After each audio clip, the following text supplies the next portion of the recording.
welcome. This is NTA Tuesday Live, and I'm Cyril Stover. This week, we'll have the second and concluding part on assessing national defense and security, the key agenda of President Tinubu's first-year anniversary scorecard in the nation's security sector.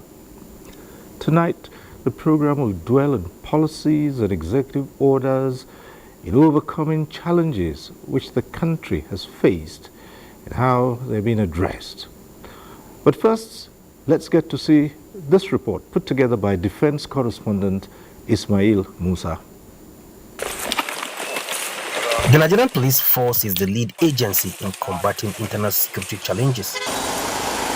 To confront terrorism, kidnapping and communal clashes head-on, the present administration embarked on procurement of hardware to enhance the capacity of the force to tackle the emerging threats. I want to start by appreciating His Excellency, Mr. President. Within the first few weeks in office, he assented to the Defense Industry of Nigeria Corporation of Nigeria Bill DICON, where we have now transformed the defense industry from normal DICON to a military industrial complex.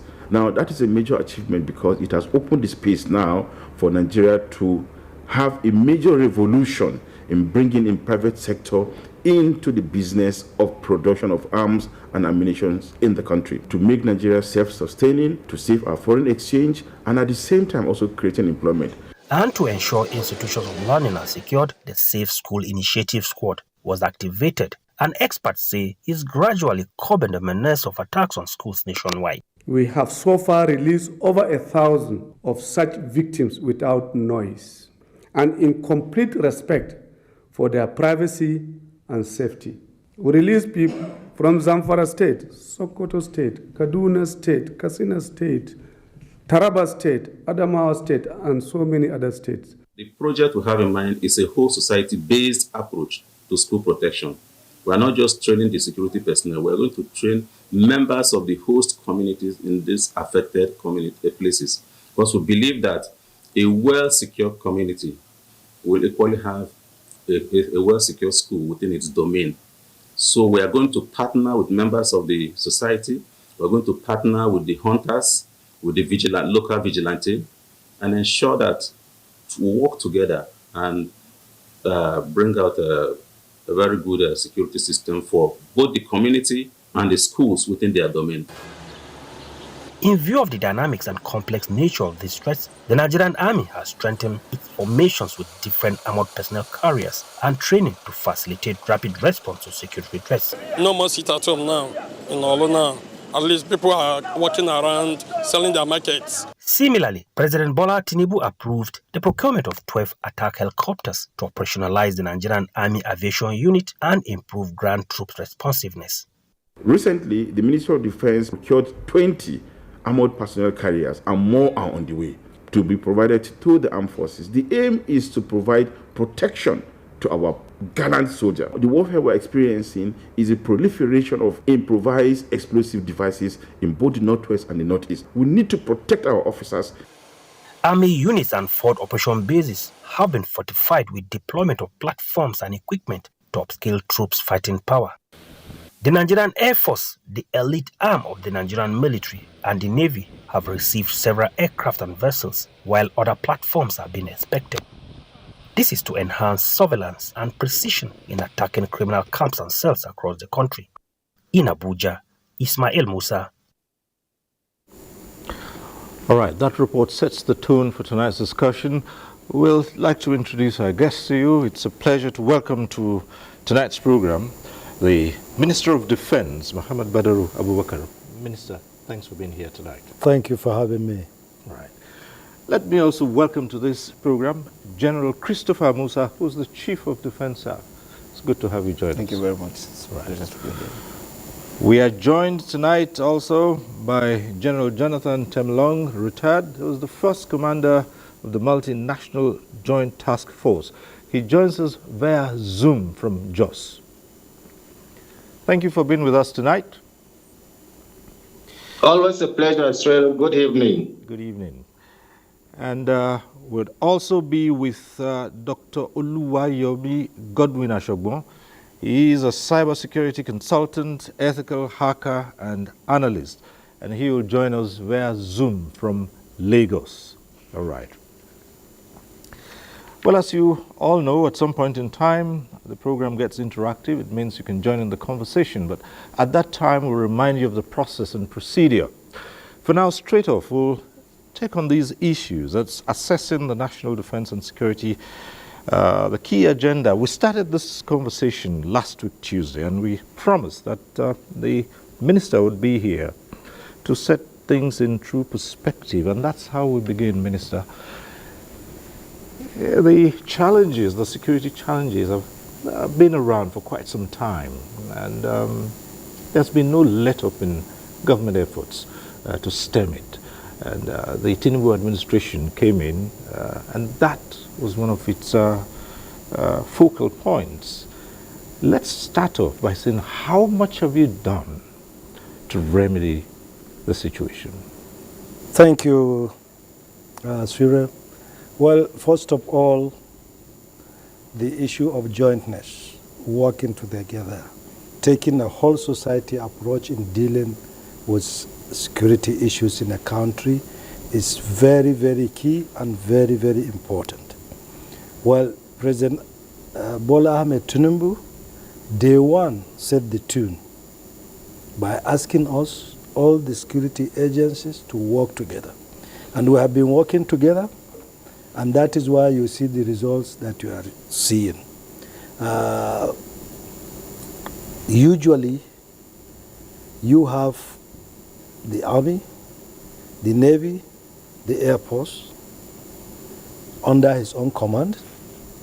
Then we work very closely with the Office of the National Security Advisor, with the police, the civil defense, and sometimes with even the vigilante and hunters to get some results. And that has translated into tremendous results. So the jointness, the ability to see the leadership in security agencies working together is the first victory. I'm sure you remember days when people are complaining about security agencies not working together. By working together, we save resources, we save money, we have more sharp in planning, and we meet targets. The second aspect is the funding. 2023, the moment he was sworn in, President Bola Ahmed Tinubu approved supplementary budget for the armed forces, and that was huge. And that has enabled us to buy and modernize all our platforms and equipments, and that helped us to record the successes we are recording today. He also supports the welfare of both the serving and retired personnel, and support their accommodations and all issues of welfare. So you see, you have jointness, we are working together, we have the equipments, we have their welfare taken care of, so you can see that the morale of the troop is well boosted by the president. So the job is left on us to make sure we deliver, and we are doing just that. And you will agree with me that in the Northeast, insurgency has reduced dramatically. Roads that have not been utilized, followed before, are now opened. Of course, we have small issues of IEDs here and there, but we are working toward that as well.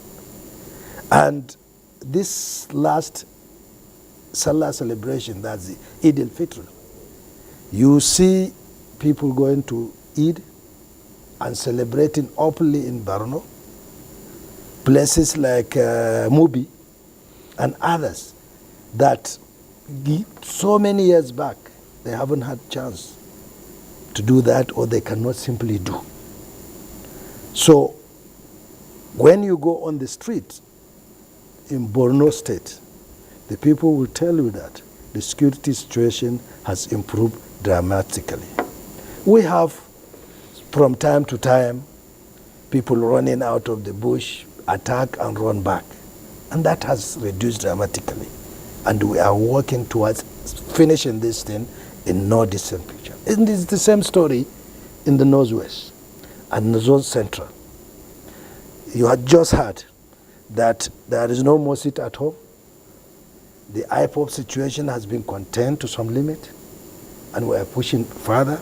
Security is improving in the north and the southeast, and the five-line vandalization and all what have you in the south has reduced dramatically. So you can see the impact of the policy of President Asiwaju Bola Ahmed Tinubu.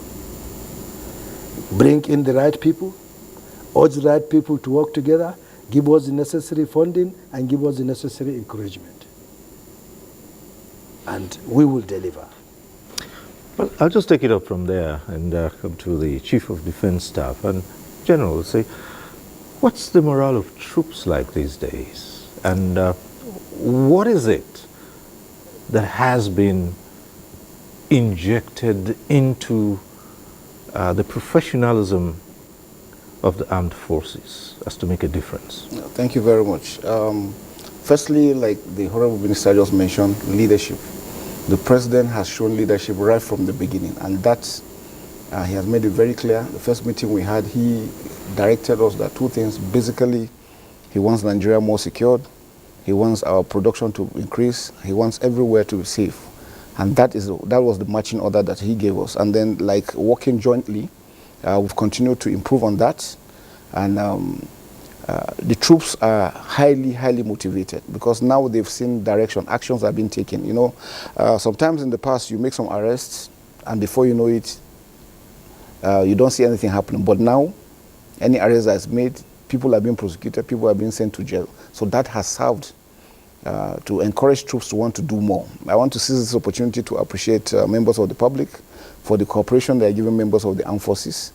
We are not where we want to be, but we are moving there and we'll get there definitely. The pressure we're exerting on the terrorists is what people are saying. You know, the trajectory of terrorism is such that it starts from criminality to robbery, moves to terrorism to insurgency. Now, when you get to the pressure, when they get so much pressure, it now comes down to terrorism, comes down to criminality, and that's where we're in now. And that's why you see this issue of banditry, kidnappings and all that. It is a social issue. And that's what's been addressed. Once you defeat them to such an extent, they can't pose any major threat, they go back into criminality. And that's where you see these aspects of banditry into kidnapping here and there, and then trying to just cause disharmony within the various communities. But we're on top of our game and working together as a team. We're really getting it very, very right. So I want to appreciate that. I'd like to dwell a little longer on that, as you've classified them, different classes, moving up to insurgency. Now, say, under pressure, they come down and it comes down back to the basic criminality where we see kidnapping. But if we just look a bit deeper, at some point in time, it seemed that there was external collaboration with terrorist gangs that found collaborators from other clans that are joining up. And pitching the Nigerian military against those. What's the experience from having boots on ground in those situations? Basically, the Nigerian military has had various experiences all over the world. I mean, we've operated in Congo, in Tanzania, even before independence. We've been in Liberia. You know, we unilaterally, through ECOMOG, been able to stabilize Liberia and Sierra Leone. We've done so many things to so many other countries in stabilizing them. As we speak, peacekeeping operations are being conducted to stabilize Gambia, Central African Republic, Abyei, and Sudan. So many other areas we're doing so much.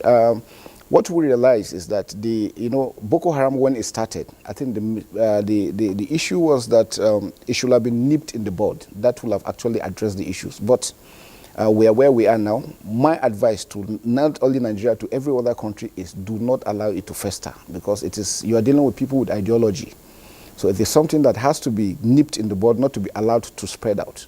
But the armed forces, when it started, because we're used to conventional warfare, and now we're dealing with asymmetric warfare. And why asymmetric warfare is different is because you are dealing with non-state actors. They are your citizens. They are your people. With conventional warfare, we could just set aside and say, okay, Northeast, let's carpet bomb everywhere and start all over. But now we can't do that because of human rights, because we respect human rights. So at times we even go for attacks, and because we see civilians involved, we refuse to attack the location because we don't want innocent souls to go.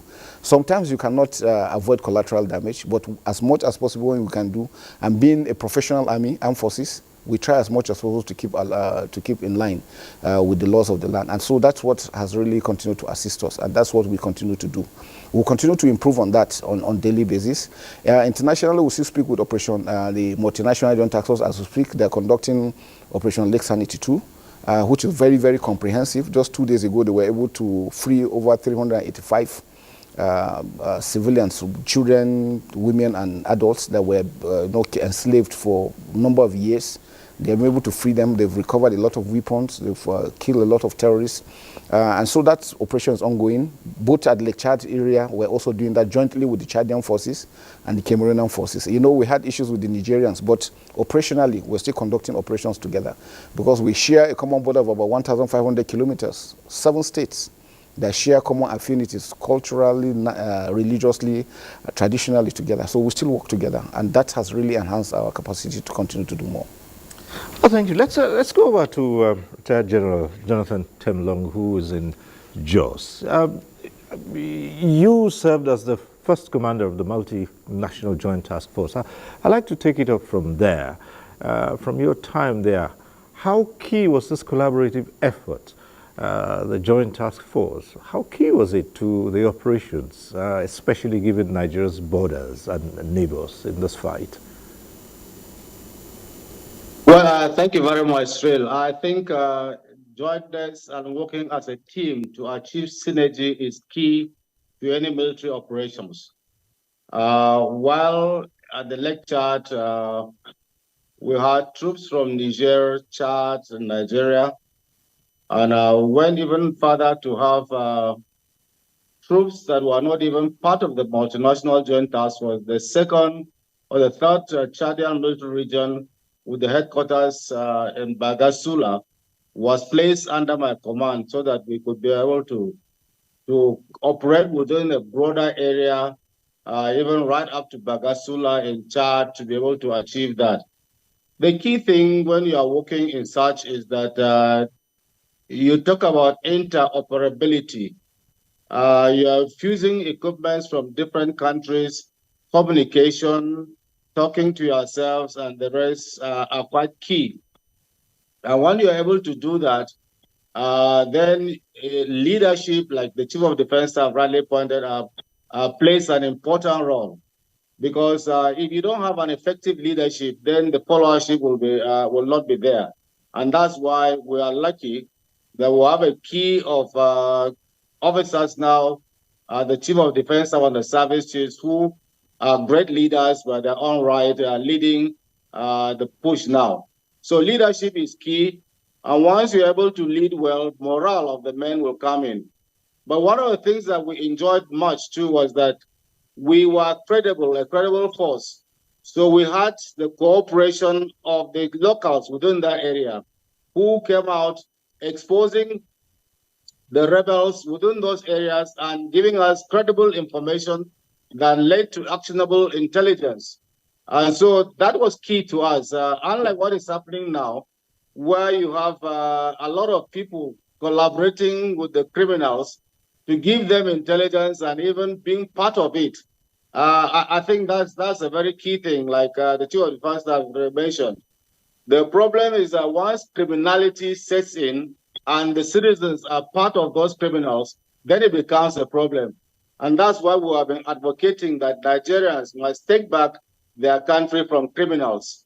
Once Nigerians themselves start exposing the bad people within them, and you have a key thing there about the criminal justice system, we should be able to, because once a criminal knows that he can be caught, he will be prosecuted and will be punished and sanctioned for his misdemeanor, he will be afraid. But once he knows that he can wangle his way out of the criminal justice system, criminality will continue to flourish.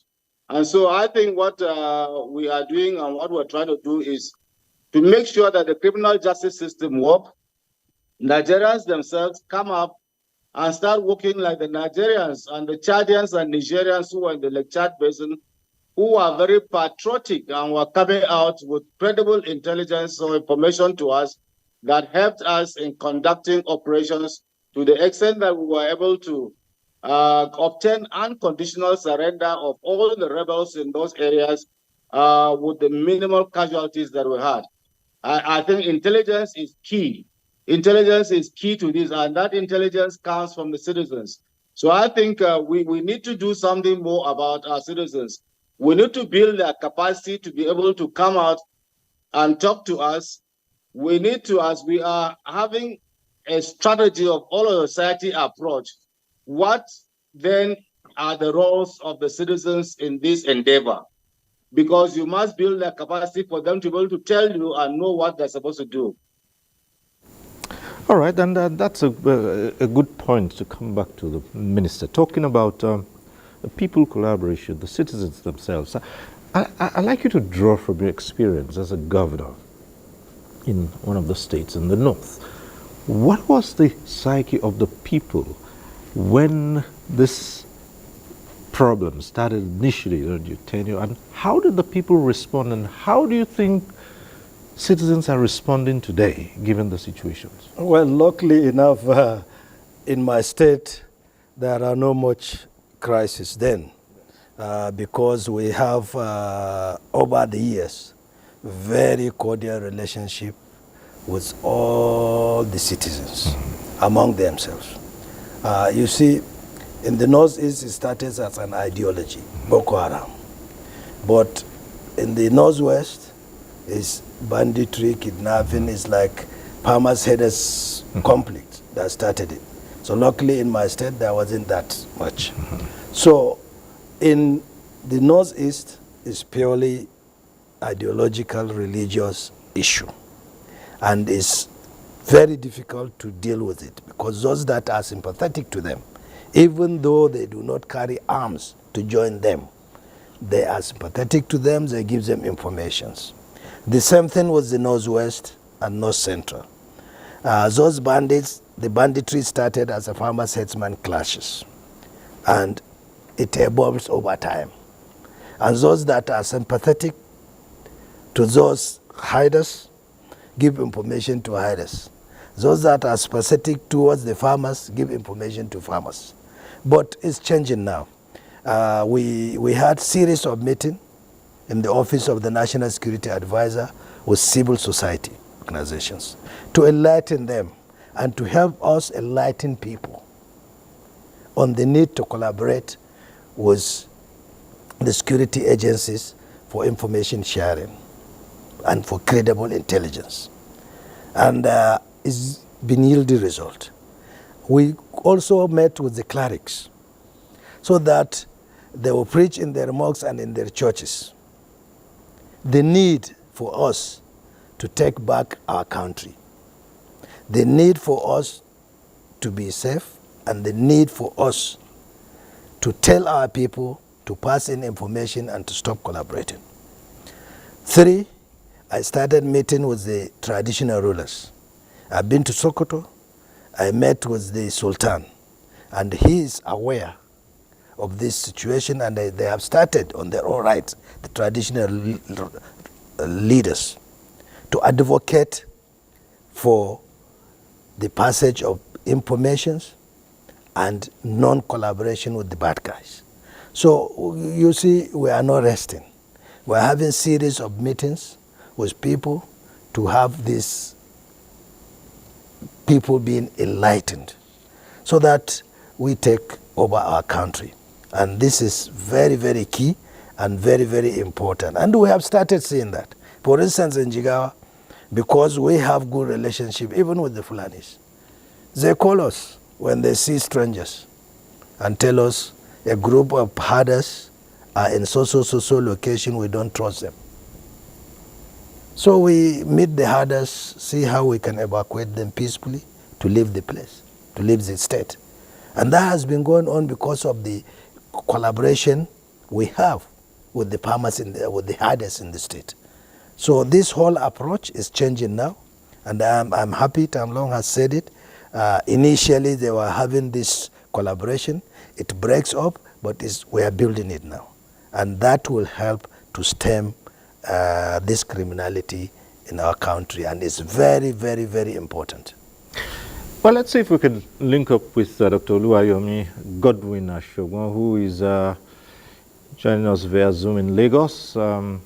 Right, I wonder if we can have a peek and see if it's right there with us. Yes, there you are. Thanks. Thanks for joining us. And yes, you're a cybersecurity consultant and say ethical hacker and analyst. Yes, the position of technology and its relevance in the fight against insecurity can certainly not be overemphasized. Yes, there is concerted effort by state actors to employ technology in fighting insecurity. But so have the criminals themselves. They also use the same technology. What have you seen? Studying the landscape of insecurity, how well have we done in the use of technology to counter criminality and terrorism in this country? Yeah, thank you so much, sir. I'm very grateful for this privilege, and I greet our leaders in the House, the Chief of Defense Staff, the Minister of Defense, and everybody in general. You will agree with me that the cyber crime that is employed by the use of technology to penetrate into the national infrastructure and the data of the citizen in the country is borderless. Is borderless in the sense that you cannot actually identify the cause of this issue or when this particular crime will be perpetrated. You will agree with me and with the leaders and the chiefs in the House who have identified the different apparatus of security. They never take care of the sea. The armies, they take care of the land. And the Air Force, they take care of the air. But when it comes to technology, it's borderless.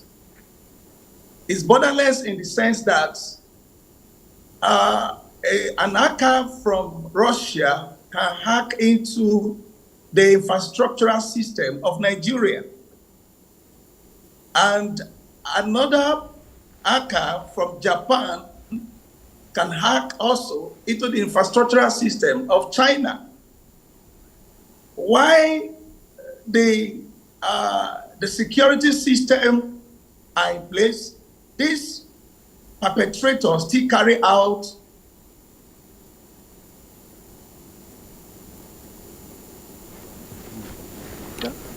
Oh dear. Okay. All right. I tell you what we're going to do. We'll return to Dr. Ashogun at some other point in time. It looks as if we're losing out the signals there, but we'll try to reconnect and reestablish links so we can have his take on the issues at stake. Well, we also have some reports that deal with the issue tonight, and let's take on this one from Lagos. Of his inauguration in May 29, 2023, President Bola Ahmed Tinubu took on the role of Commander-in-Chief of the Armed Forces. He promised to adopt a new strategy in putting an end to the problem of insecurity in the country. A new approach to tackling insecurity, such as kidnapping, banditry, was the clamor by Nigerians before the president was sworn in. With the appointment of new experienced service chiefs and other security heads, President Tinubu's tenure so far in the last 1 year has been described as battle-ready to end insecurity in the country. It's a pass mark for Mr. President. So much has been achieved. The hula baloo is no longer so much not too much of killings in the Northeast. The security heads are grappling with the situation and facing the challenges head on to ensure that Nigerians get a better deal in terms of security. In Lagos, southwest Nigeria, President Tinubu's admonition to security organizations to work in synergy through intelligence sharing and collaboration with neighboring countries has recorded huge success, with the customs and NDLEA role in checking the proliferation and influx of small arms and illicit drugs in circulation. Create a more conducive relationship with our neighbors, especially Niger, Mali, and Burkina Faso, because that's where these small arms are moving into Nigeria. President Tinubu's method in using proactiveness and intelligence-driven security approach, according to experts, has paid off as there is a reduction in insecurity challenges. All right, our next report comes from Oka. It is the expectation of every individual to live in a society that is secured and devoid of danger or threat. This is why experts say a vital role of any government is to provide for national security for its citizens, and Nigeria must maintain a collaborative effort with technologically advanced countries seeking access to technology to boost its security and national defense. We have received goodwills from the Inspector General of Police through the presidency, where he has supported us with operational vehicles that we use in doing our duties. He has also extended an operation launched, noting the fact that students and schools have become places where these criminal-minded persons attack. They launched this operation called Operation Safe School, where it's being anchored by all the Assistant Commissioner of Police in charge of operations in respective states, and Anambra happens to be one of the states. With efforts geared towards internal peace and stability, government in Anambra State is making efforts to ensure safety of lives and properties. In all, they pointed out that national security is a collective responsibility and process to which every citizen is a part and must continue to subscribe for maximum protection. All right, we're back in the studio now, and well, in one of the reports we just watched here, one of the respondents talked about ensuring that this collaboration between Nigeria and some of its neighbors is taken to the next level because of the issue of small arms and other light weapons that come through since we share borders with them. Minister, how much of this has been done in order to bring to the barest minimum the question of arms? Sometimes we see when security agencies bust these criminals, we find that they are displaying sophisticated weapons, and you begin to wonder how they lay their hands on these. Well, first of all, we are working with the immigration, customs at the border post to really work on our porous borders so that we discourage this illegal movement of arms, ammunition, and drugs. And we right now have a committee that is multi-agency, that is looking at technology on how to man our borders and on how to really help us fight insecurity. This committee comprises of all the security agencies and Ministry of Science and Technology, Nigerian Defense Agency, Ministry of Communication, and all technology providers, including some universities, so that both local and foreign, so that we can develop robust technology that will help us protect our borders and also help us in fighting security on land. And they are doing wonderfully well. The second approach is our collaboration with our neighboring countries. He made a mention of Niger, Chad, and Burkina Faso. Luckily, most of the officers there in Niger and Nigeria have been to school together. They know each other, they work together. Whether officially or not officially, they communicate. So, with the lifting of the sanctions, with the restoration of power to Niger, we have demonstrated maturity. We have demonstrated our willingness to embrace our brothers. And that is happening. And still, we share some level of intelligence. We work with them at the level of the military. For instance, based on intelligence, Nigerian military arrested one high-profile bandit, Bello Medaji. Is still with them. We are trying to see how we can repatriate him here to face justice. And this is a shared intelligence. So, and the Chief of Defense Staff has just mentioned that we are doing the Operation Lake Sanity too, even though they are not participating actively with us, but they are also protecting their own corridor, and they are having exchanges, ideas, and communication with their colleagues in Nigeria. They have attended our schools, we have mingled together, they have studied with most of them. So there is that communication. So slowly we are building back that relationship, and that relationship will continue.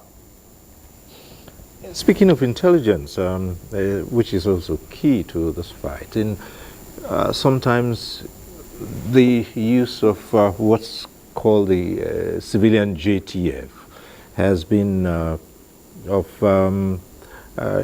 civilian JTF have also been involved in stemming this tide.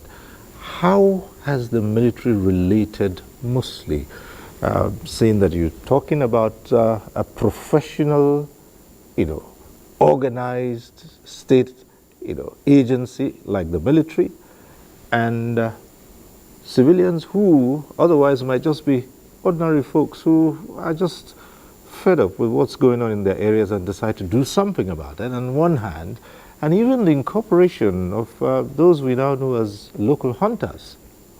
Yeah, it's important. Just like we mentioned that security is everybody's responsibility, so every Nigerian citizen has a role to play, and that's why it's important. If you look at members of the armed forces and other security agencies put together, we cannot man the entire country. Nigeria has almost over 900,000 square kilometers of land mass. It's massive, so it's not easy. So that's why we need these other ad hoc arrangements for them to also assist us. Now, what we have done in the Northeast, I had the privilege of being the theater commander in the Northeast for 19 months, so it gave us a lot of leverage on understanding the dynamics of why we need to use these additional forces. Why? What we did in the Northeast is the state government profiled, were able to, through the communities, get these youths that we know are decent youths, good youths, committed youths, and they profiled them, brought them in. We got the DSS and the police to profile them, to look at if they have criminal records. They gave the military, we gave them some light military training on how to protect their communities. That is only the mandate, protect your community, because we cannot be everywhere. And the intention is to protect the community until the main forces come in. And that has worked for us greatly.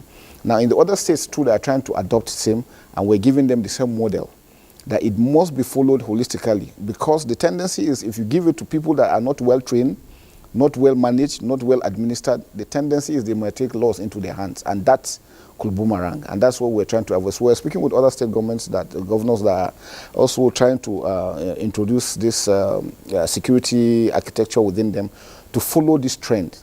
If we do that, with the mandate of only protecting your community, not to go and attack any other person. And doing that gives us this leverage all over. And like we said, We need everybody to be on board, and working together as a team has made a lot, and that's why hunters even come in. We have vigilantes that are there.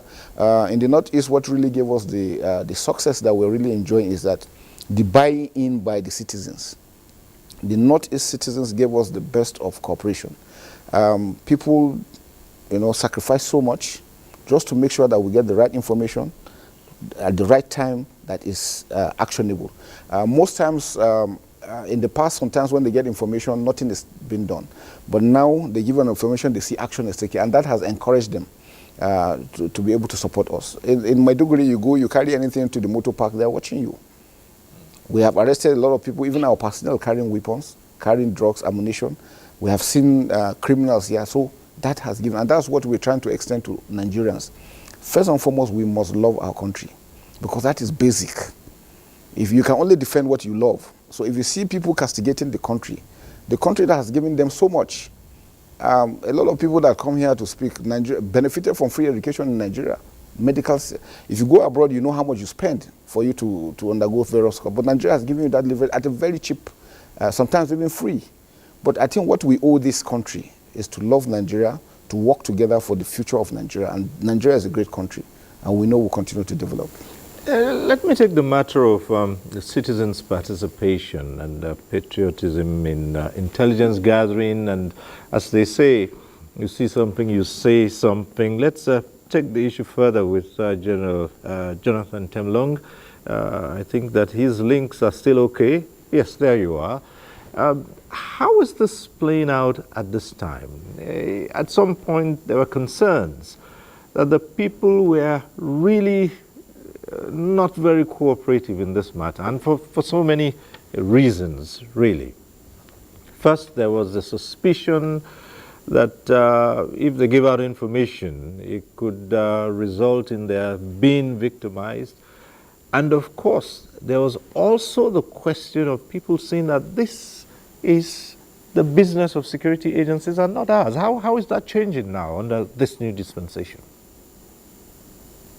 Well, thank you very much, Israel. I think it's changing more because at the federal level, a lot is being done.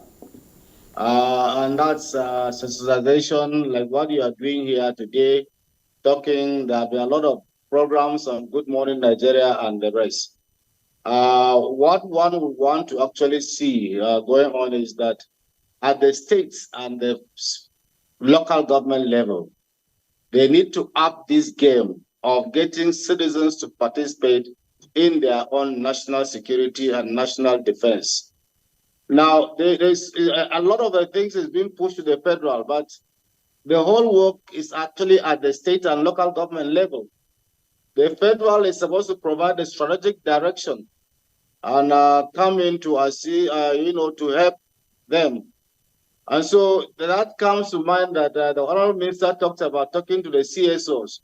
Some of these CSOs, I'm sure the CDS will tell you, those who are in Maiduguri and the rest, some of them are actually not working for Nigeria, but against Nigeria. So what we need to do actually is to look at the National Orientation Agency.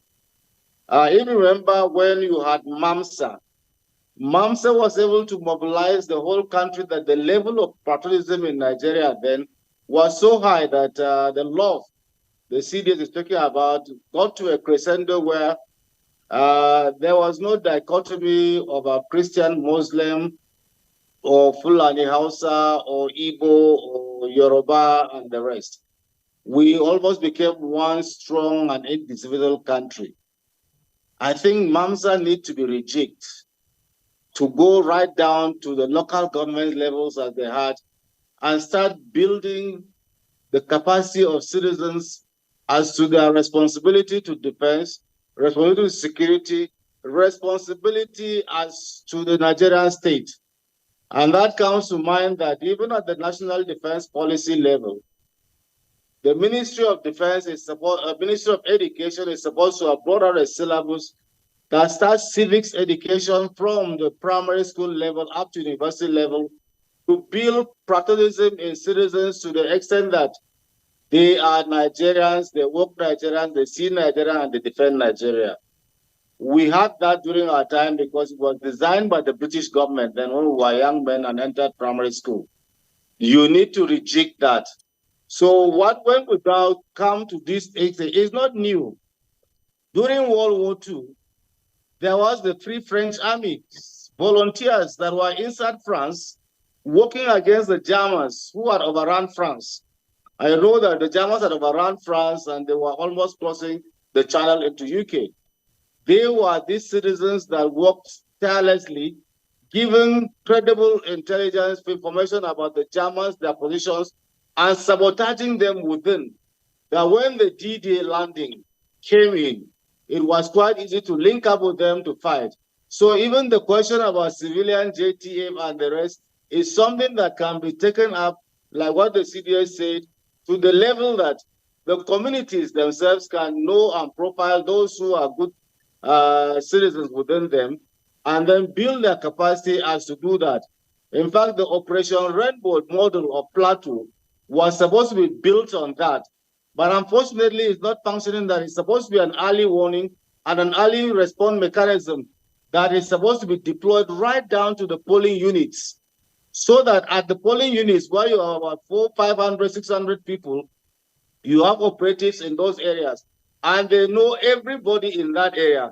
So if there is something that is happening that is of security or importance, they report. And there was a clear channel of communication from that polling unit right up to the state headquarters, where all those information are supposed to be analyzed both at the local government level and at the state level. And then a response mechanism is put in place as quickly as possible. Unfortunately, we will not be able to achieve that. And if that is done, it's a very good model. Yours sincerely was part of the team that actually brought out this model. But we need to think out of the box. We need to get the citizens, because when you say responsibilities, security is responsibility of everybody, I must know what I'm supposed to do before it becomes my responsibility. I always give the analogy that if you don't know how to stop bleeding when you have a deep cut and you call the medic, they will just come and carry a dead body. So you have to have the knowledge of first aid.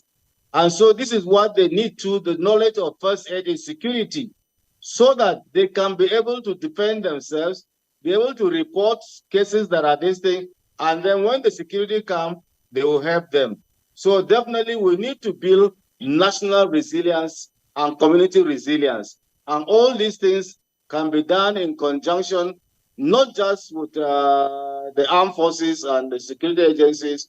We have a body of retired personnel that if the state governments and local governments are able to harness those retired personnel in their own areas, because they have a greater reach, they are in all the communities, and build them to build the community resilience of the citizens. I'm telling you, Cyril, within time, there will be no hiding place for criminals, and we'll be able to take back our country from criminals. It's not rocket science, but I think we can do it. Well, you see, you had the man, Minister, and then I think in your engagement with the sub-nationals, the state governors, you've mentioned a few of them. Are they leaning towards these ideals where you could employ the services of either retired personnel, those who have something to chip in fighting this? Yes, we had a meeting first with the governors of the northern state, because that is where the major problem is, and all the service chiefs were there at the office of the NSA. And this whole matter was discussed, and there is discussion currently going on which model to use. Maiduguri model, the model Tamlong has just suggested, or is there any other model that will be workable? It's on the pipeline, discussions are going on, and I believe in a month or so there will be another meeting in Katsina with all the governors of the Northwest to discuss in details which model do we take comprehensively for the country. And all these are on the table.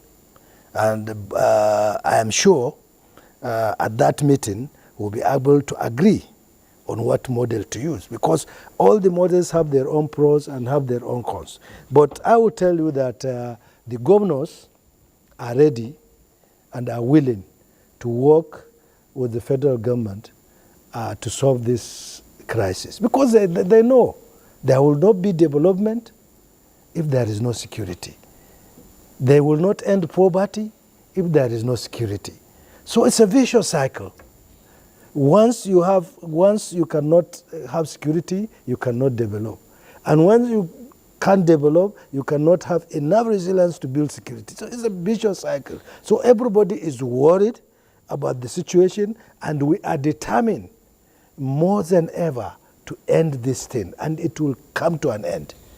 Minister, have you heard the popular saying that there are some elements who are not patriotic enough and who are benefiting from this state of affairs, and that there might be some in government as well, or high net worth citizens who benefit from this, and they stand against whatever efforts by way of sabotage and all that. And even at some point, there were administrations that actually said they had information about high-profile Nigerians who had a thing or two to do with it, and people were saying, if that's so, name and shame.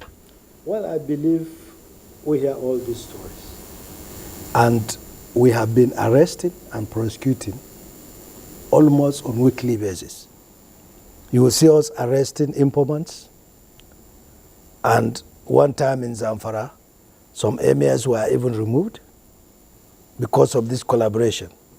And we have seen our officers, both police, army, or military, being arrested for sabotage. So I'm telling you, the present crop of leadership in the security agencies will not tolerate this and will not leave any stone unturned, because they know President Bola Ahmed Tinubu will not accept it and will not hear it.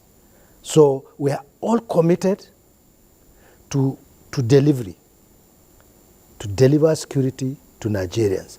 And nobody that will have proof that is sabotaging us, that will be left just like that.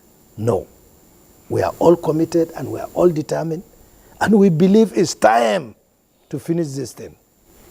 All right. It would seem that Dr. Ashogwan's connection has greatly improved now. I believe we can return to him.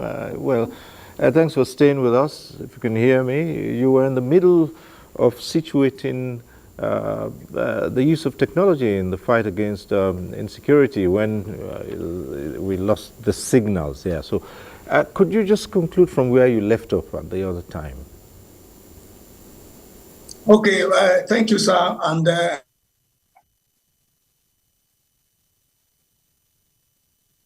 I really appreciate the honorable ministers and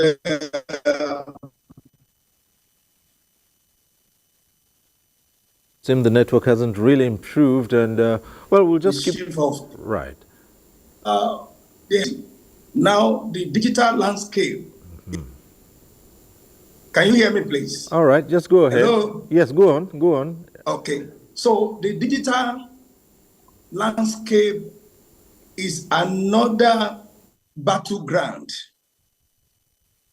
As this digital landscape is also an avenue to assess the national infrastructure as well as the citizen of Nigeria. Presently, we have over 5.3 billion users all over the world connected to the internet at every given time.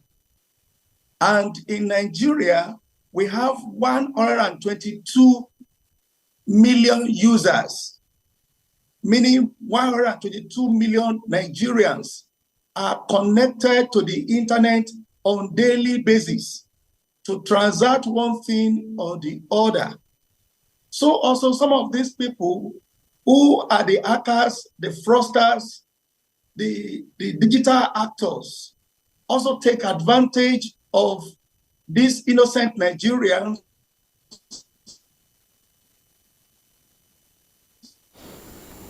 that belongs to them. And that is why the cybersecurity is very, very important. Though we understand that the federal government had taken some steps in the past, and even the present administration, I really appreciate what they are doing presently. Now, number one, they have introduced what we call Cybercrime Act. But I want to suggest that the Cybercrime Act of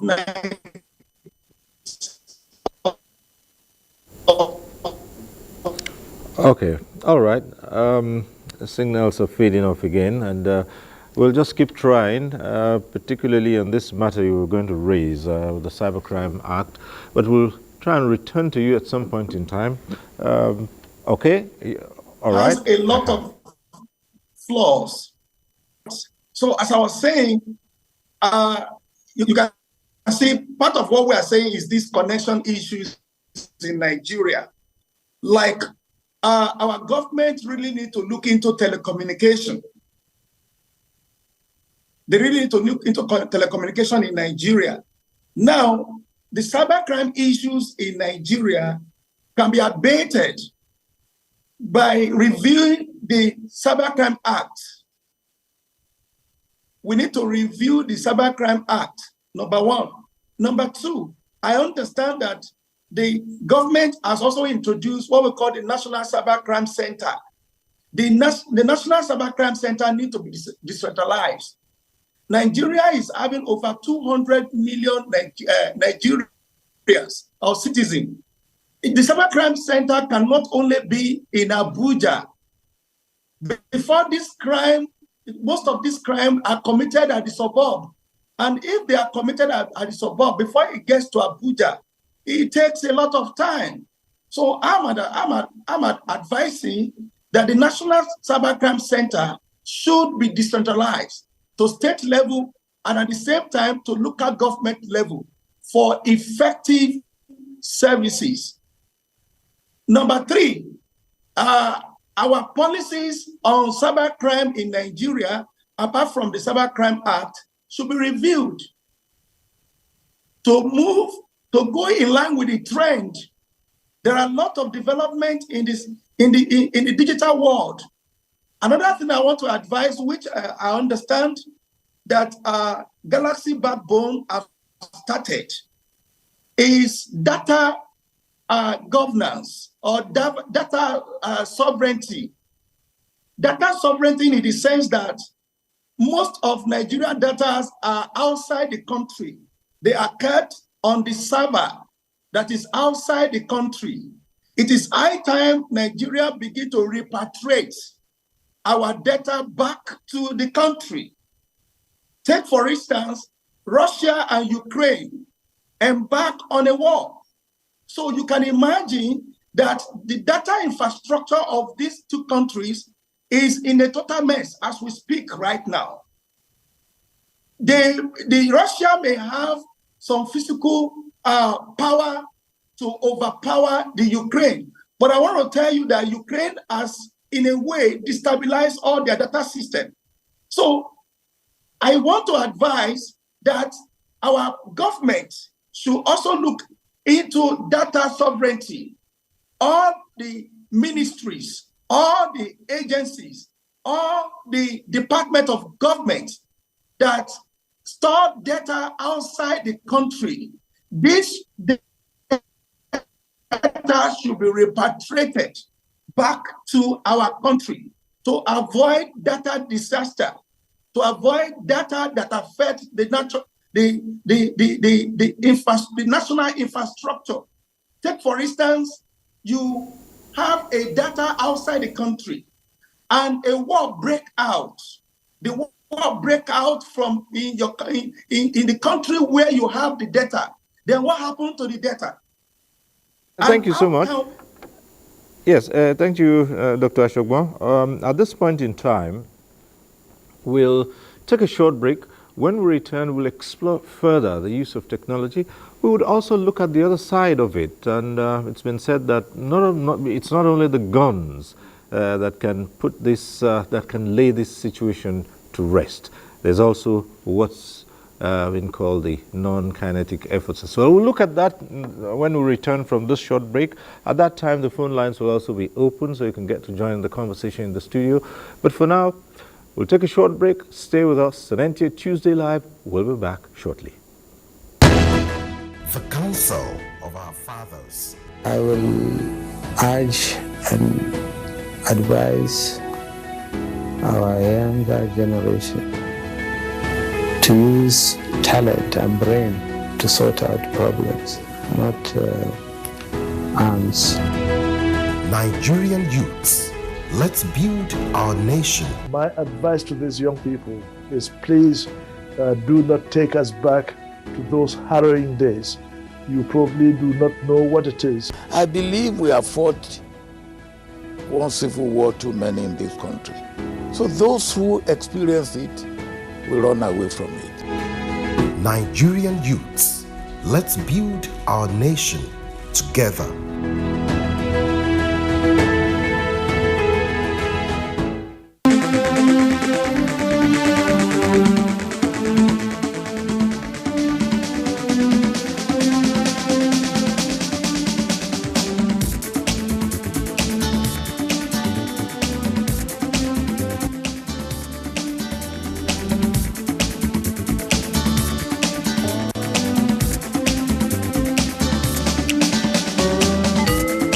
NTA Tuesday Live, a network issue-oriented innovation talk show. All right, thanks for staying with us. This segment, in a short while, the phone lines will be open. The numbers will be on your screen. You can take advantage and call in tonight to discuss the issues at stake. And we just quickly remind you, as we always do every Tuesday, if you're calling in, turn down the volume of your TV set to avoid the hurlback or the echo. And we also encourage you to go straight to the point, and for you to keep such comments or questions as short as possible so that others can also get on the platform. And whatever issues you raise, our guests here would be willing to address them. And we say this every Tuesday. Don't bother too much about the greetings. Just a simple hello would do. We'll start off now with another of our reports. This one is from Maiduguri. Since assumption of office by President Bola Ahmed Tinubu, a lot has been achieved in stabilizing the Northeast region, especially with the appointment of new service chiefs and other security heads, in addition to the frequent supplies of hardware to boost military capabilities. The renewed commitment of the military in the counter-insurgency operations and other strategies put in place, as well as the non-kinetic approaches adopted, observers applauded the improvement of security situation in Borno State. Those who are willing to come out to surrender, we receive them. The state provide all the necessary. And those who are still into their crime, the military is on them. Therefore, Tinubu administration is supporting both the kinetic and the non-kinetic. Currently, none of the 27 local government areas of the state is under the occupation of insurgents. More Boko Haram members are surrendering, IDPs are voluntarily relocating to their ancestral communities, and socio-economic activities are thriving across the state, among other successes recorded daily. The Lake Chad Basin General Area has also been stabilized, and communities on the shores of the lake have since returned, and agricultural activities have picked up. The mandate of Operation Hadinkai is to restore normalcy in the Northeast region in order to ensure that socio-economic activities thrive. A substantial part of the mandate has been achieved. So we can say that there is substantial peace have returned to the Northeast region. Borno State government, on its part, has been providing logistics and other support to the military, and efforts that have helped in stemming the tide of attacks, especially on communities in the theater. All right, we're back here in the studio. Minister, the other aspect which you said would go into the non-kinetic process, there are some issues about it, but let's hear from you about government policy straight over. Well, the advisor of the governor of Borno have said it all. In just this 1 year, about 9,500 or so terrorists and their families have surrendered. That show the level of non-kinetic approach to the situation. And we see some surrendering also in North Central and Northwest. We are open. Drop the weapon, come to us, we'll receive you. Those that insist on fighting, we fight them. And this is the message that we are sending. I believe the flow of surrenders is really, really much and will continue to be much. Just recently also during these two operations, Desert Sanity 3 and Lake Sanity 2, there are a lot of surrenders because of the pure power of the military. We are not relenting. We are pushing, but we are ready to discuss. When you surrender, we are ready to receive you. And you see in 1 year, 9,500. It's not small. Well, General, we hear about these surrenders and, dropping arms and pledging to be reformed citizens, but quite a number of Nigerians are still uncomfortable with this. And basically because there is a veiled suspicion, and sometimes, as it happened quite recently, an attack was said to have been carried out by those who claim they were reformed. And the question is, do we really have the wherewithal to ensure that those who surrender, drop their arms, are doing so in good faith, or are not just claiming to be so they can study the system and go back to reveal the strategies? All right, thank you very much. There's always two sides to a coin. Whatever you do, there will always be the good, the bad, and the ugly. For me, we started the surrendering process. I was the theater commander in July 2021. And by the time I left the theater in January 2023, we had over 75,000 that have surrendered. Now we're talking of over 120,000. Out of that number, over 50,000 are children. Now, what were the terrorists doing?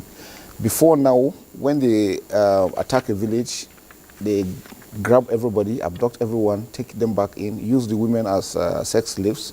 The men, they use them as slaves for farming and other things, so that they can develop that. But when it became obvious that they couldn't do that anymore, they now started using the women as sex slaves and giving birth. If a woman gives birth, and in the next 4 months, she takes in again. And that's why you see the number of over 50,000 children. Now, the children will have been more dangerous than their parents, because their parents grew where they knew right from wrong. Now they're growing in an environment that is only hostile, that only understands killing. For them to kill doesn't mean anything. And that's why for us, I think it's important that we're able to get these 50,000 children out. Women, children, elderly people out. It's not everybody that was part of the terrorists. Part of the things we did when they surrendered was that we were able to profile them, to identify who were the real perpetrators. And so those ones are profiled and kept separately. Most of the other ones that you see that are left free are either the elderly, women, children, and those ones that were conscripted, were enslaved. Those were the ones. So we have that. And it's not just Uhuru, just go and sin no more. No. Procedures are being taken, part of the DDR program that is ongoing. There is the radicalization program. There's the reintegration program that is being taken. And what we are doing again in the Northeast is we ensure that the victims are also taken care of. And they are also aware of what is really going on, because they are the ones that actually accept them back into the communities. Now, the incident that happened in Borno is one-off, and it is just because some criminals from within them just felt they could take laws into their hands, which is normal for every human being. If they have a lot of freedom and they feel they could do things, but actions have been taken, they have been arrested quickly, and measures have been put in place to ensure that doesn't happen. Now, you can imagine 120. When we started, I had a lot of sessions like this on TV, NTA, Maiduguri, other stations, media. We had a lot of conversations to even be able to convince people to take them back in. We know in war, no matter how you fight, you must come to the round table. So there are options available, and one of it is surrendering. And for us as military, being professionals, if your enemy, even if you're exchanging fire and he drops his weapon and surrenders, you are duty bound not to harm him. You must take care of him, or you must look after him. And besides, they are Nigerians. So a lot of them have realized what they did was actually wrong. Some of them were deceived to believe that they were fighting for a worthy cause. only for them to realize that it was all lies. The commanders various were just using them to make money, as they do, and then they realized, and they were fed up and felt that, look, the best thing is for us to come out. And I think they deserve the second chance. Those of them that have cases, the Attorney General of Federation is handling those matters with them. And I'm sure at the end of it, there will be Truth and Reconciliation Commission that will look at this thing holistically so that we prevent it from happening again. Because one basic thing we have to realize is we must assess what happened, why did we get to where we are, in order to address so that we don't fall back into it again, and which is very critical. And that's why the non-kinetic effort is very important. For us in the military, the kinetic and the non-kinetic must go hand in hand, because we give you all the options. You surrender, yes. You don't surrender, the kinetic effort takes in, and that's very critical. Okay, we have a first caller on the line who's been waiting for a while. Abdullahi from Jigawa, thanks for being with us. Abdullahi, go ahead. Hello, Abdullahi, are you there? Hello? Yes, go right ahead, please. Thanks for staying on. Hello? Hello, go on. Alhamdulillah. I am Abdullahi Moody, calling from Gumel, Jigawa State. Yes, in the first instance, I will start by saying kudos to the Nigerian military because of what I want to tell you now. Because I think the challenges for this insecurity, it has gone beyond the military. The military is doing its own best. I can give you my own town is not more than 23 kilometers from Nigeria and the border. That is Legateri and some parts of Babra, the town of the Honorable Minister, and Daura exists. You see, what I want to draw the attention of our intelligence to do is you should call on the immigration and the custom officers, because they waste their time chasing people, bringing rice into the country, instead of them to start curtailing the influx. You see, I can remember one day I was at Gumel, my own hometown, when a number of motorcyclists, about 45 of them, intruded through the border exits. You know, they came through Gumel, my own hometown. They stopped by around 12:30. They even took tea. They bought tea. They bought infamy. They bought a lot of things. If you look at those people, you will see that what they are having inside them, you will see a lot of things folded inside their own trousers. And everyone who sees those people know that we have never seen such type of people in our area. And they have never been there, and they don't look, even the color is not the color of the people of our area. But they will come and even take about 30, 40 minutes. They will buy food along the road, and they will go through the town. They will leave to Hadid exit and Yobe exit. You know, they used to come and go, but the first officers along the road are only busy looking for a car, all the rights, or something like that. Okay. While I think if they can coordinate at times, I have seen the time when the military people were informed. And I thank Almighty God, they chased them, they followed them, but I don't know how, because it was about 2 hours after the people left that we were able to tell them. So I think if the immigration and the customs officers and all these police people who are always on the road, you know, if they can be they can collide together with the military, I think the information will be disseminated very easily. And I am very much sure, because the people of the area, like me, myself, and the other people in our area, whenever they see something like that, they always think suspiciously and they try to respond. Okay. But the issue is the response that always comes from these custom officers or the immigration officers is very bad. They are supposed to be helping or aiding the military people. Okay, thank you very much, Abdullahi. Right. Thank you so very much. Well, the minister is here, and this borders on interagency collaboration. Right? He says the customs and immigration officers must also be part of this if people are coming in freely. Well, again, it has to be from where they come in through. There are a lot of porous borders. So you cannot say from. I know the axis. I'm from there. Yeah, well, he just mentioned that you're from there. I know the place. There are maybe 100 or 200 routes around the bushes that you can pass. And like I said, these people have intelligence. They know where the officers are, and they try to study the environment and follow. Locally, when I was the governor, 2 or 3 occasions we see these situations and we follow through until we get them. I believe we will relay this message to the Minister of Interior and also Minister of Finance so that we will work tirelessly. And I have mentioned earlier that we are working on how best to secure our borders, and that collaboration is there, and we are working very hard to see that we have technology that will help us really protect those porous borders. All right, we have another caller on the line, Samson calling in from Port Harcourt. Hello, Samson. Go ahead with a question or comment.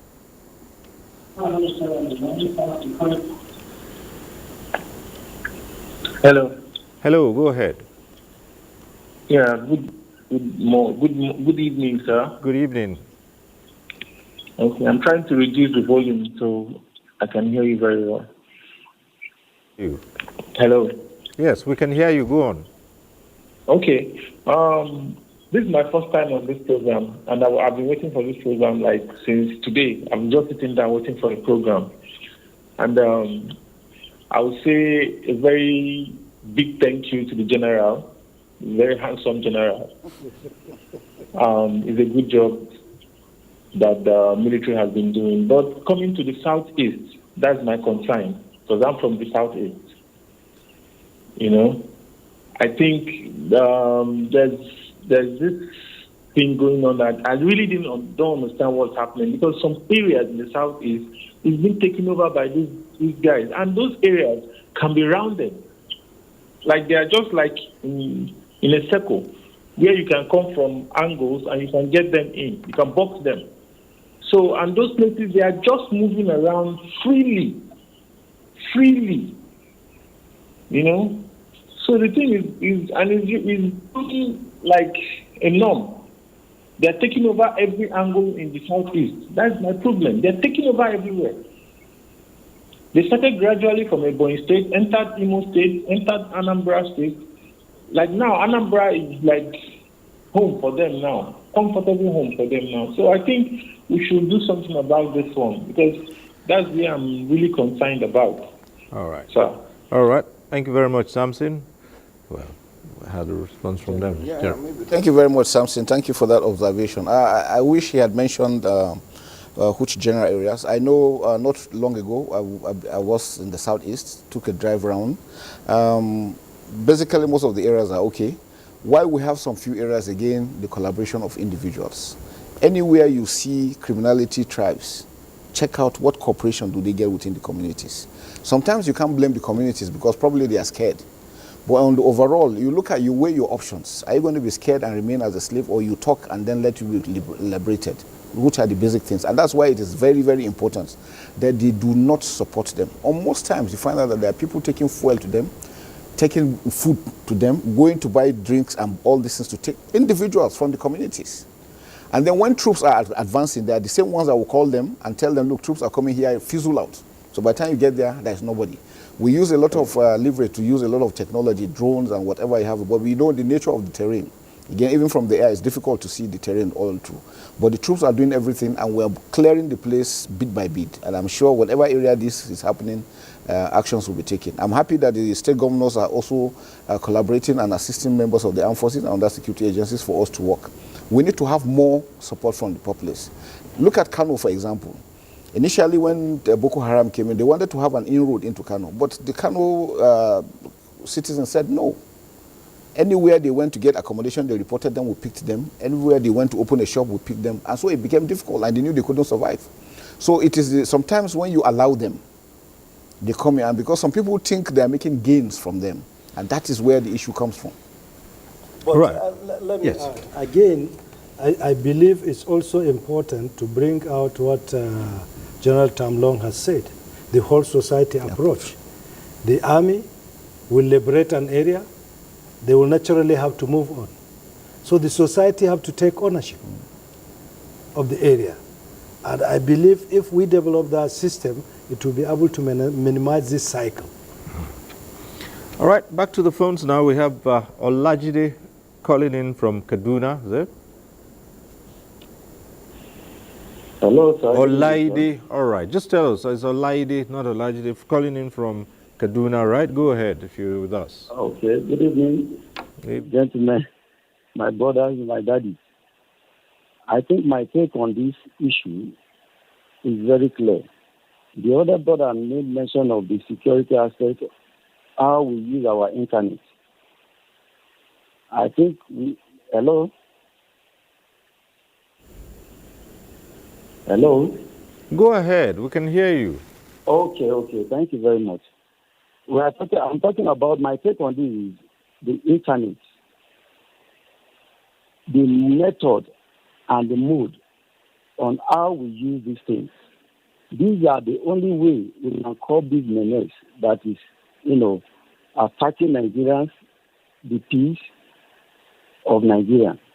If the federal government can invest on it and then encourage the local government, the local vigilantes on who to call, and they ensure that their security is guaranteed. Oh, I'm the one that exposes people or this group. How will they come back and attack that same person for being a good figure to help Nigeria? They want to attack a village in Kaduna, and somebody called. And after a week, you heard that the person that called has been assassinated or killed in whatever form. It should be secured. They should guarantee the Nigerians, the local vigilantes, the people that live in that same environment, that, oh, let me pick a call. This is what I see. I suspect this foul play in social area. Am I secure? Am I guaranteed that, oh, if I expose this issue, hope there will be no problem with me and my family? I think they should look into that and guarantee it. And this thing boils down to the police, because they will call the police, the security for a Nigerian police force. Aside from this one, but the mechanism is the internet. We should use it judiciously. They should invest on this thing so that we could be able to curb this menace. Thank you very much, sir. Alrighty, thank you. Okay, at this point, let's bring in General Temlong once again from Jos. And the matter I want to take to him is concerns about the non-kinetic efforts, and if truly we can vouch for those who say or who claim they have laid down arms. Another aspect we might worry is, do we have any mechanism in place to monitor them even after they have surrendered? What do you think? Well, thank you very much, Cyril. I think the CDS laid it out very well. There are two sides to a coin. There are those who actually surrender for the fact that they really need to surrender. They are tired. And like he brought out those who are conscripted and the rest. The problem is that it is the community that will police the community. And so if those who surrender, we must put an eye on them to make sure that they do not go back to their vomit. It's very simple because government is an issue of governance. That if at the state and local government level, governance is citizen-centric, then you can see that the citizens themselves will be part and parcel of governance. That way, they can be able to isolate the criminals. And I said, like I said, is that we must take back our country from criminals. And these criminals are not just within the community alone, but even in government.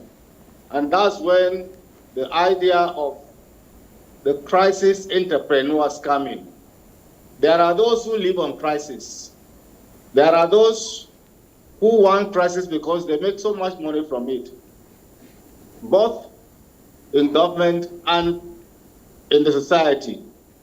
And so once we are able to deal with crisis entrepreneurs, and we're able to deal with citizens who are their informants, who are part and parcel of this crisis enterprise, we'll be able to hit it. But the major thing about citizens' engagement is governance, good governance. And once we have good governance, then it will be easy for citizens to engage, to be engaged, to look at those who will relate or those who are part of the crisis enterprise and be able to isolate them. All right. And like the good thing that they said is that they are being tried now. But what we need to do is to expose those who are being tried now so that the society can know if tomorrow they call the name of A, that he has been caught collaborating with criminals, terrorists, B, who hitherto was his friend, will know that, look, if they were together, the game is up. But when the names they are being kept secretive and the rest, is not. Once you expose crime, crimes become unattractive. Okay. But once you close it, it becomes attractive. And that's my advice. All right. Thank you so much. And back to the phones, we have Ayuba calling in from Zamfara. Hello. Hello. Ed. Hello, good morning, please. Yes, go ahead, please. Okay. Ayuba, Abubakar Ayuba calling from Zamfara. Auran Namoda to be precise. First and foremost, I want to start by congratulating the Honorable Minister, Honorable Muhammad Badaru Abubakar and his team of professionals. Talking about General Christopher Musa and other service chiefs. Because I am a citizen of Zamfara State, like I said earlier, Kauran Namoda. And I know what it used to be in the past, how Zamfara used to be in the past, talking about a few years back, and what it is now. Because farming activities have been disrupted in the past, and currently I know of our villages and a lot of our neighboring villages that farming activities have resumed due to the efforts that have been put in place by the Honorable Minister and his team of professionals. So I just want to thank the Honorable Minister and his team of professionals, as well as the President, for this giant stride. Of course, I have an advice also for the administration, that is purchase of more platforms for our security forces to be able to act decisively. So, which I know the Honorable Minister will do that, of course, because he has demonstrated that when he was governor in Jigawa State. So I congratulate the Honorable Minister and his team of professionals, and I say well done, and thank you very much, sir. All right. Thank you. God bless you. Thank you, Ayuba. Well, Minister, you heard the man who said provide more platforms for the military. Yes, I think the President is doing wonderfully well in that. He has not turned down our request. As you have seen, I said it, in the last year, supplementary budget, close to 500 billion was really approved by the National Assembly to support the purchase of platform and welfare of the officers. And the current budget year 2024 has been also very generous.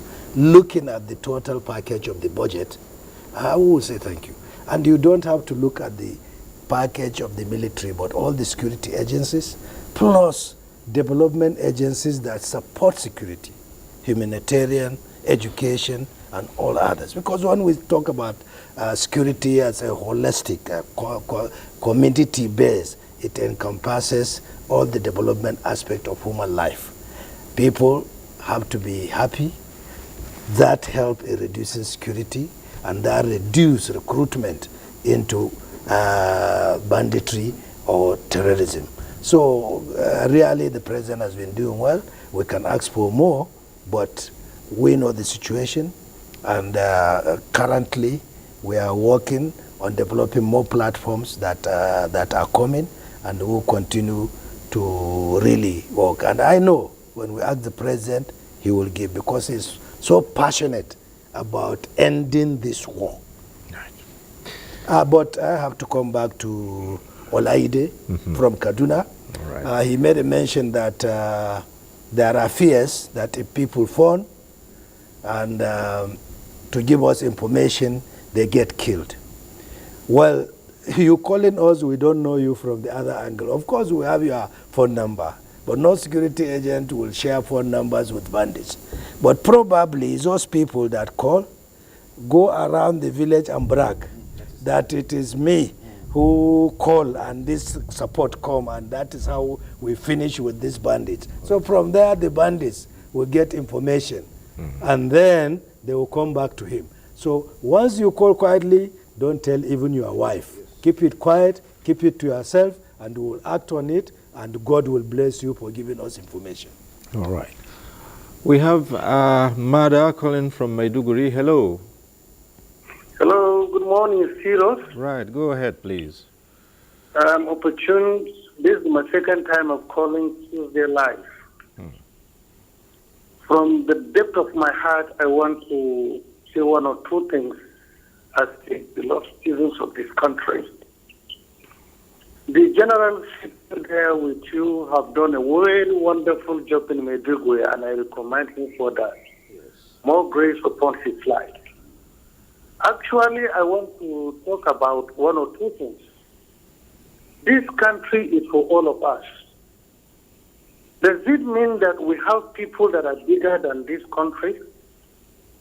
If we go to any other security agencies like military, police, we have a file with full information of these sponsors of these people, these terrorists, of these bandits. Not that our securities are not aware of them. You have raised that issue, and the Minister of Defense just tried to cover up.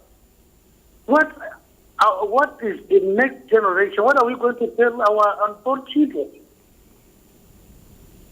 What are we going to tell to the unborn children? The blood of this country is in our hands.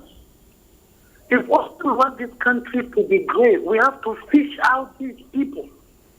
As poor as I am, I can't afford F-47. These people that you see are handling F-47, they can't afford 2 a day. What are we waiting with these sponsors? Can't you expose them first? Can't you bring them to the law? Thank you. That is my point of contribution.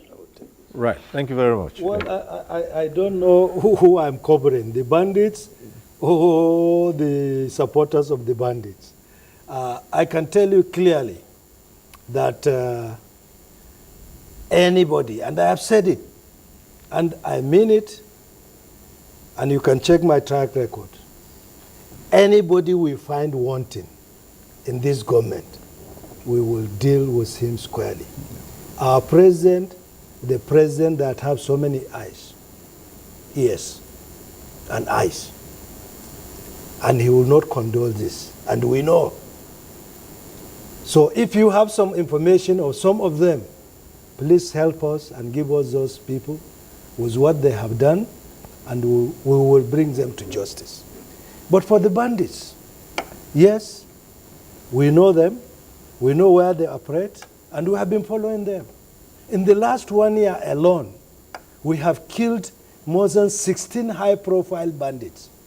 Either commanders, those that command more than 1,000 troops on their own. So we are following them, and will continue to follow them. Who will imagine Ali Kawaji will fall? Who will imagine Damina will fall? Who will imagine Sani Dangote will fall? Or even the Modi that fell last week? They were killed, And some of them were strategic manipulations that brings about their death. Other infighting between them, which we know it will happen. So there has never been a time that high-profile commanders have been killed in this time. And we are targeting them one by one, and we'll get them. Right. We're back to the phones. We have Manga calling in from Abuja. Hello, Manga. Manga, are you there?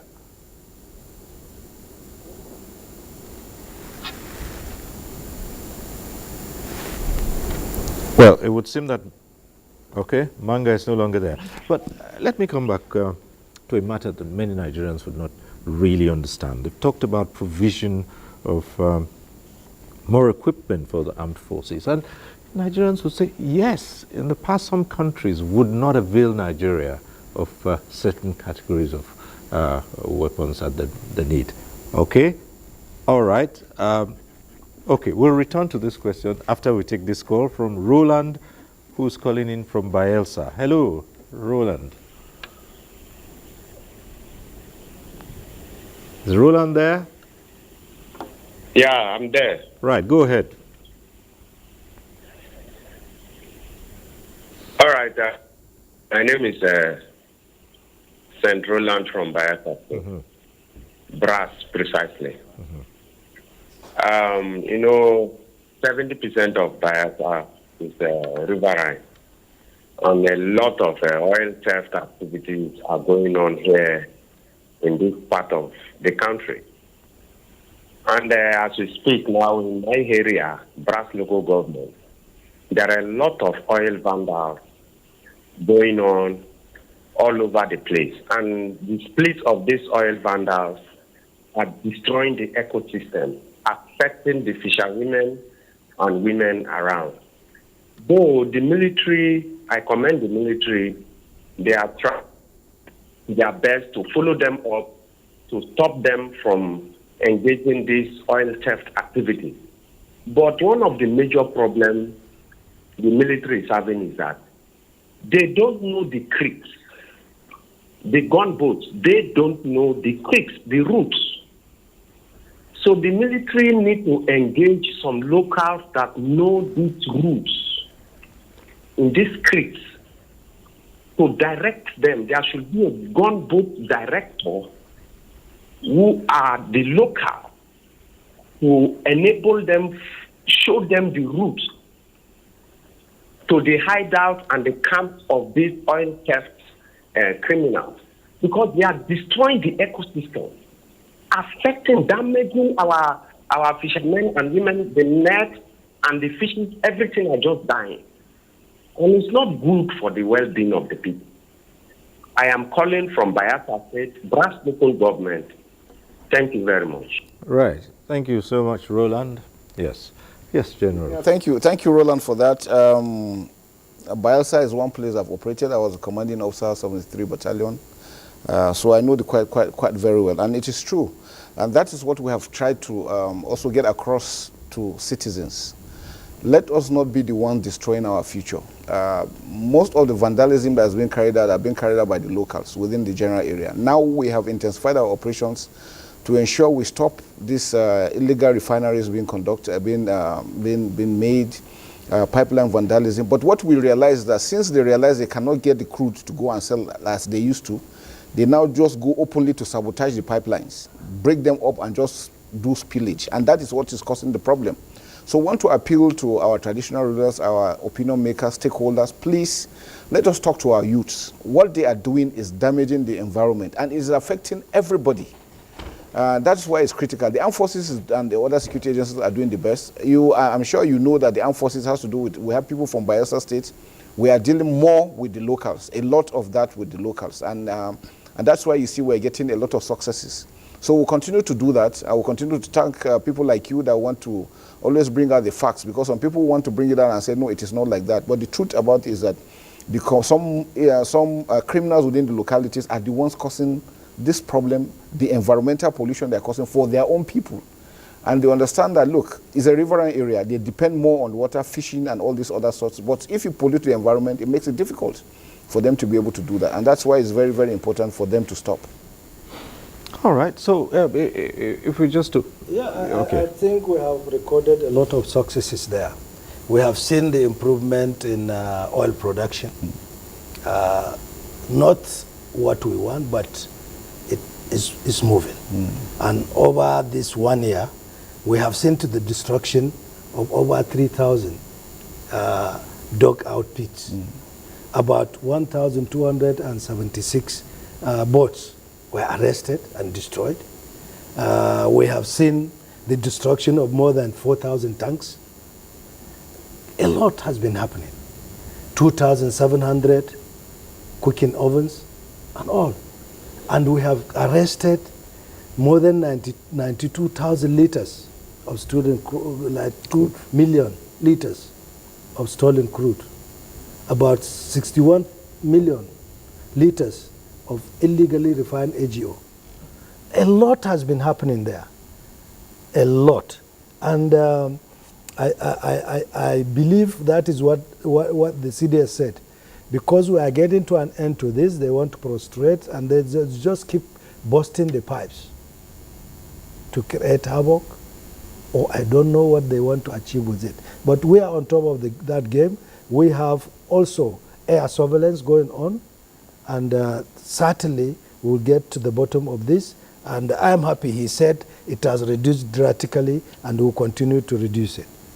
Right, so if we were just to go back to the earlier question I was trying to raise about military having taken delivery of certain equipment, and some Nigerians wonder, are these being deployed? In some parts, you still hear of the bandits and sometimes terrorists who attack military installations and who attack military personnel. And some citizens will say, look, are you deploying this? I know you earlier talked about being careful to avoid collateral damage, but let's take an instance, for example, a place like Shiroro local government in Niger State. Yeah, thank you very much. The equipment we have been deployed. Like I told you, Nigeria's vast area is over 900,000 square kilometers. It is vast, and we cannot be everywhere. And like I also told you, the challenges we're having with informants. Most times what they do is that they tell them when we have passed a particular area, they tell them they go behind. And that's why it makes it a lot difficult, because you have to be everywhere, and you cannot have eyes 24/7. We are working towards the system where we have our own satellite. It is when we have that we can control the airspace, so that we get real-time info on whatever area we do. We have the Defense Space Administration that's equally working towards developing that satellite capability so that it can help us. But to tell you the truth is that we're working assiduously to ensure that we address those issues. The equipment we have so far are being deployed. In fact, it has enabled us, because of the 15 years of fighting this, we have learned that if you don't produce what you need, you'll be held accountable. And that's the situation. Even with our money now, we cannot go off the shelf and get most equipments. It's difficult to get them. And so that's why with the bill that Mr. President has signed for DICON to be able to harness the military industrial complex, it has made it a lot better for us. We're having a lot of original equipment manufacturers that are coming not only to sell, but to come and manufacture in situ in Nigeria. Nigeria will be a hub, and that's when we know that we'll be able to have enough. No nation has enough. Even the US is still struggling because of the, even when they produce these things. And to tell you the truth, one precision missile for a drone costs over $200,000. One. So once you fire one, you have fired $200,000 has gone. They are that expensive. Everything we're buying in hard currency. From the bullets to the weapons we produce. But now that we have started producing our own, it will cut down that cost. And before you know it, Nigeria too will start exporting this thing to other countries. And then we'll become net exporters. We'll be able to gain more, and then employment will come in. Because what we see is that the lack of so much poverty, lack of employment opportunities. And this, once we start this production, it will enable a lot of people to be employed, and gainfully so. And once we do that, we'll take them out of the system so that these criminals will not be able to use them as common foders on the ground. As we speak, our greatest challenge now is not even the confrontation, but the IEDs that are being implanted because of the nature of the terrain. infrastructure is a challenge, and those are the rural area. Most times you see, if you go to military hospitals now, you see a lot of people with limbs broken, hands broken, all sorts. But we're working towards all that to address them, and we thank Mr. President for all the support we're getting. He's doing more. He has promised to do more. We're expecting a lot of new equipment to come in, basically helicopters, drones, and all this, and we're sure that with them it will intensify all the efforts we're doing.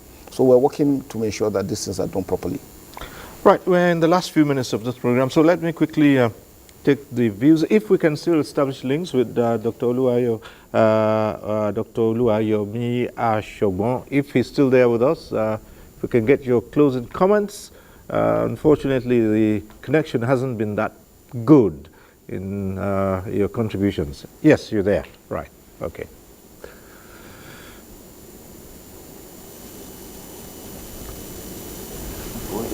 Yes. Just unmute your audio and then we can get to hear you. Oh, sorry. Thank you. Right. Thank you, sir. So I quite appreciate the Honorable Minister for this great achievement. Solutions to what is going on in Nigeria, security, defense, on technology or on cyber security, is that there should be a public-private partnership training for all Nigerians across board.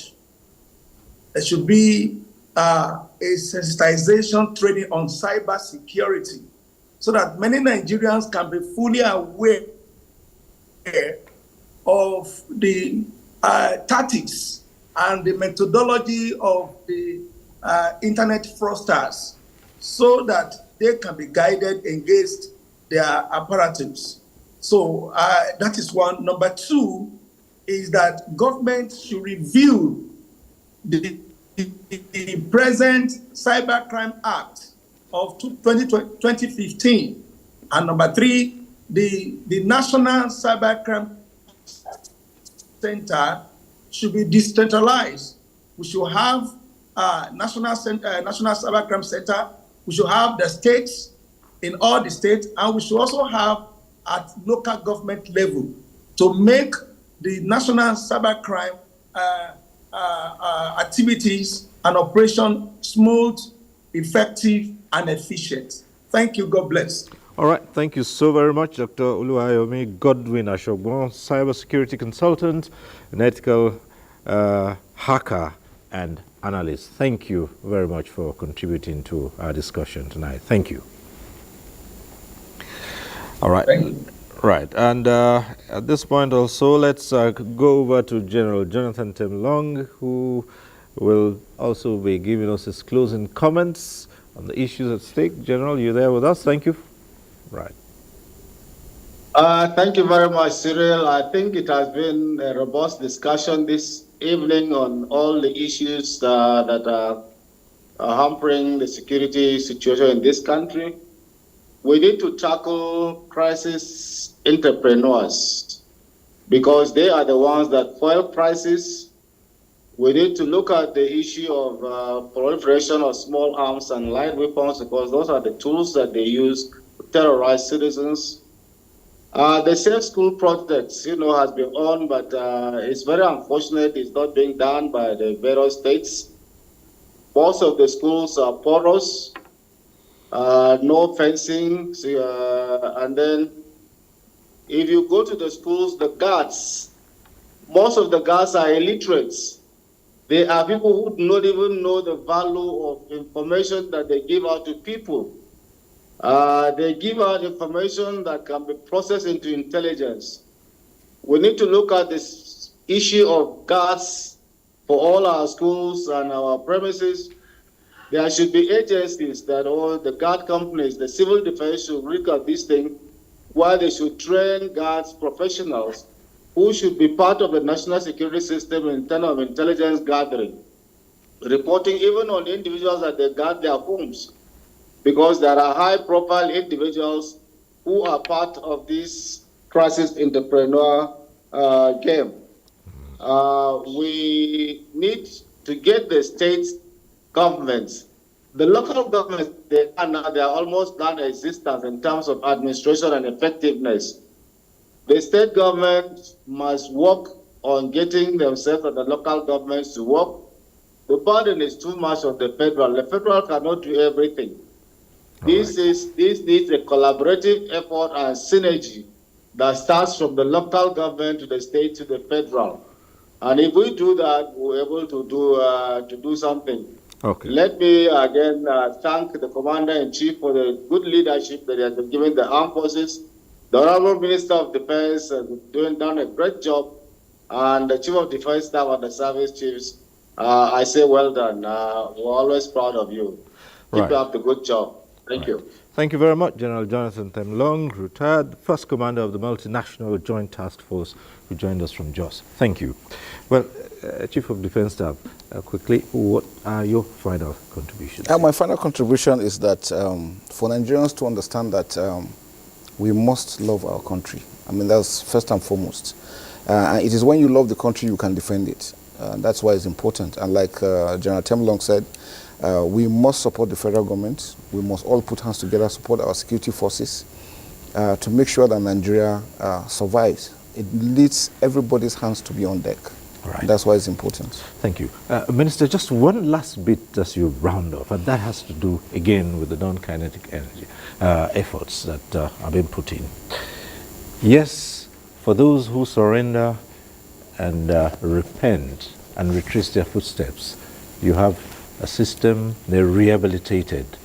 What happens to the victims? Who will see these ones who had done damage to them, been rehabilitated? What happens to them? Yeah, this question keeps coming, and really we are looking at this clearly. The victims form part of our social protection program and the Renewed Hope agenda. President have robust social protection on the citizens, and I believe they will form part of the people that will be supported with all that support that is in the humanitarian ministry. This discussion keep coming on and on the discussion, and I believe you, it is very, very important to look at the victims and to take care of the victims. Like I have said, it is important really to look at the whole society, their education, their well-being and everything, to stop or to put an end or to reduce the recruitment of crisis managers or bandits or terrorists. So I'm sure the Renewed Hope agenda package that we have in place, that is really looking towards supporting the local and common people, we will prioritize victims of insurgency. All right. And on that note, we'd like to say thank you very much, Minister of Defense Mohammed Badaru Abubakar. It's been interesting talking to you. Thank you very much. It's really my pleasure. Thank you. And Chief of Defense Staff, General Christopher Musa. Thank you very much. Thank you for being here. Thank you very much. And thank you to you too for being part of this program. For those who called in, we appreciate you. Next week, we'll be back with NTA Tuesday Live. I'm Cyril Stover. Bye for now.